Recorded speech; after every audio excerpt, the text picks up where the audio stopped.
आकाशवाणी भोपाल से प्रस्तुत हैं प्रादेशिक समाचार।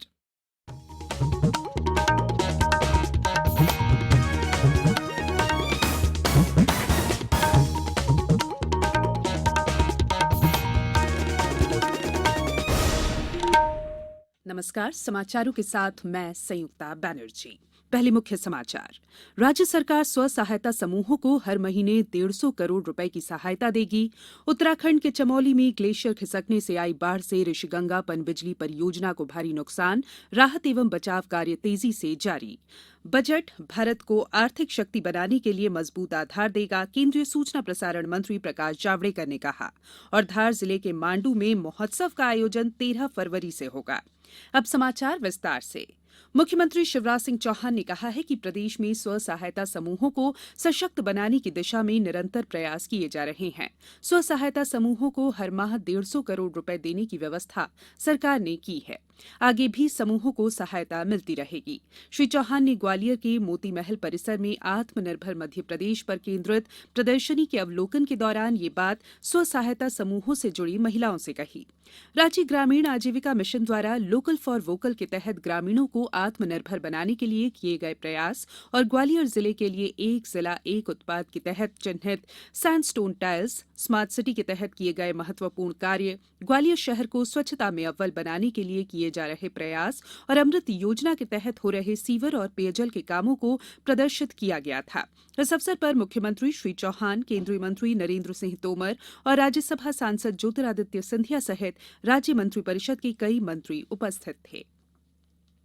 उत्तराखंड के चमोली जिले में ग्लेशियर खिसकने से धौलीगंगा में अचानक आई बाढ़ से तपोवन क्षेत्र के रैणी गांव के पास ऋषिगंगा पनबिजली परियोजना को भारी नुकसान पहुंचने की खबर है। बर्फीली चट्टानों के खिसकने से आई बाढ़ में नदी के किनारे स्थित घरों के भी बाढ़ में बहने की आशंका है। ऋषिगंगा पनबिजली परियोजना के लिए काम कर रहे कई मजदूर लापता बताए गए हैं। खबरों में बताया गया है कि तपोवन पनबिजली परियोजना का बांध बाढ़ में बह गया है। राहत और बचाव कार्य जोर शोर से चलाए जा रहे हैं। राष्ट्रपति रामनाथ कोविंद ने कहा है कि उन्हें पूरा भरोसा है कि राहत अभियान भली भांति चलाया जा रहा है। उपराष्ट्रपति एम वेंकैया नायडू ने कहा है कि राज्य और केंद्र सरकारें इस संकट से निपटने के लिए अपने पूरे प्रयास कर रही है। प्रधानमंत्री नरेंद्र मोदी ने उत्तराखंड की स्थिति की समीक्षा की। उन्होंने राज्य के मुख्यमंत्री त्रिवेंद्र सिंह रावत और वरिष्ठ अधिकारियों से बातचीत की। गृह मंत्रालय भी घटना की स्थिति पर नजर रखे हुए है। राष्ट्रीय आपदा मोचन बल एनडीआरएफ की टीमें बचाव कार्य में लगी हुई हैं। उधर राज्य आपदा प्रबंधन प्राधिकरण देहरादून का कहना है कि रैणी, बिराजी, अलकापुरी और चचीनाका गांव से 7 शव निकाले गए हैं। लापता 150 लोगों में से अब तक 12 लोगों को बचा लिया गया है। हिमस्खलन के कारण आई बाढ़ से नदी किनारे स्थित घरों को भी नुकसान पहुंचा है। एनटीपीसी के कार्यालय परिसर और आवासीय क्षेत्रों के सहित 5 पुलों को नुकसान पहुंचा है। हालांकि इस प्राकृतिक आपदा का कोई असर ऋषिकेश और हरिद्वार में नहीं देखा गया है, लेकिन दोनों शहरों में सतर्कता बरती जा रही है। मुख्यमंत्री त्रिवेंद्र सिंह रावत ने तपोवन में रैणी गांव के पास जाकर हालात का जायजा लिया। राज्य में कल 217 कोविड मरीजों के स्वस्थ होने पर उन्हें अस्पतालों से छुट्टी दे दी गई। इसके साथ ही प्रदेश में कोविड से स्वस्थ होने वालों की कुल संख्या 2,50,537 हो गई है। पेश है एक रिपोर्ट।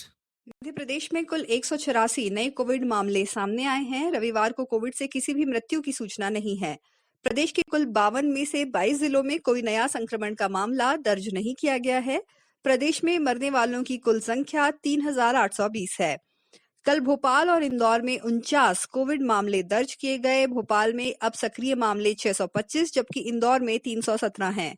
इस बीच मध्य प्रदेश में अब तक 3,39,000 से अधिक स्वास्थ्य कर्मचारियों का टीकाकरण किया गया है। राज्य टीकाकरण अधिकारी डॉक्टर संतोष शुक्ला ने बताया कि अग्रिम पंक्ति कार्यकर्ताओं का टीकाकरण आज से शुरू होगा। पूजा पी वर्धन, आकाशवाणी समाचार, भोपाल। कोविड-19 से बचाव और सुरक्षित रहने के 3 उपाय। मास्क लगाएं, 2 गज दूरी है जरूरी, सुरक्षित दूरी रखें, हाथ और मुंह साफ रखें। ब्रेक के बाद बुलेटिन में एक बार फिर आप सभी का स्वागत है। सूचना और प्रसारण मंत्री प्रकाश जावड़ेकर ने कहा है कि इस साल का केंद्रीय बजट आत्मनिर्भर भारत के वैश्विक दृष्टिकोण का व्यवस्थित दस्तावेज है। उन्होंने पुणे में कल एक संवाददाता सम्मेलन में कहा कि ये बजट प्रत्येक व्यक्ति का बजट है। श्री जावड़ेकर ने कहा कि बुनियादी ढांचे के विकास के लिए बजटीय प्रावधान भारत को आर्थिक शक्ति बनाने के लिए मजबूत आधारशिला प्रदान करेंगे। उन्होंने कहा कि सड़क, बिजली, पानी, रेल, मेट्रो, मालवाहन लाइन, बंदरगाह और हवाई अड्डे जैसी बुनियादी ढांचे के निर्माण के लिए 7,54,000 करोड़ रुपए आवंटित किए गए हैं।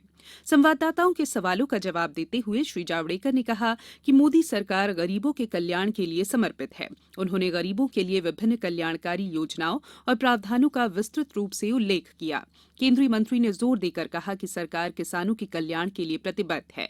उन्होंने कहा कि किसानों की आय दोगुनी करने का लक्ष्य हासिल करने के लिए सरकार ने उपज की लागत का 1.5 गुना मूल्य चुकाने की गारंटी देने का प्रावधान बनाया है। हर वर्ष की तरह इस वर्ष भी धार जिले के मांडू में मांडू महोत्सव का आयोजन 13 फरवरी से किया जाएगा। 15 फरवरी तक चलने वाले इस उत्सव के दौरान मांडू की ऐतिहासिक धरोहरों से पर्यटक परिचित होंगे। वहीं कला और संस्कृति से भी उनका परिचय होगा। मांडू महोत्सव में आर्ट एंड क्राफ्ट बाजार, हेरिटेज वॉक, साइकिल टूर, ग्रामीण पर्यटन के साथ साथ सांगीतिक कार्यक्रम भी आयोजित किए जाएंगे। क्रिकेट में आज भारतीय टीम इंग्लैंड के साथ टेस्ट मैच के चौथे दिन चेन्नई के M.A. चिदम्बरम स्टेडियम में अपनी पहली पारी में कल के 6 विकेट पर 257 रन के स्कोर से आगे खेलना शुरू करेगी। कल शाम खेल समाप्त होने के समय रविचंद्रन अश्विन 8 और वाशिंगटन सुंदर 33 रन बनाकर क्रीज पर थे। ऋषभ पंत ने 91 और चेतेश्वर पुजारा ने 73 रन का योगदान दिया। मेजबान टीम अब भी 321 रन पीछे है। इंग्लैंड के लिए डोमबेस ने 4 और जोफ्रा आर्चर ने 2 विकेट लिए। अब कुछ समाचार संक्षेप में। आशीर्वाद योजना के तहत बुजुर्ग और दिव्यांग गरीबों के घर तक पहुंचाया जाएगा राशन। प्रदेश के पशुपालन मंत्री ने खंडवा में गौ काष्ठ निर्माण इकाई का शुभारंभ किया। उत्तर पूर्वी हवाओं के कारण प्रदेश के अधिकांश जिलों में सर्दी के तेवर तीखे बने हुए हैं। जबलपुर, सिवनी, सागर सहित कई जिलों में शीतलहर की संभावना है। अंत में बुलेटिन के मुख्य समाचार एक बार फिर।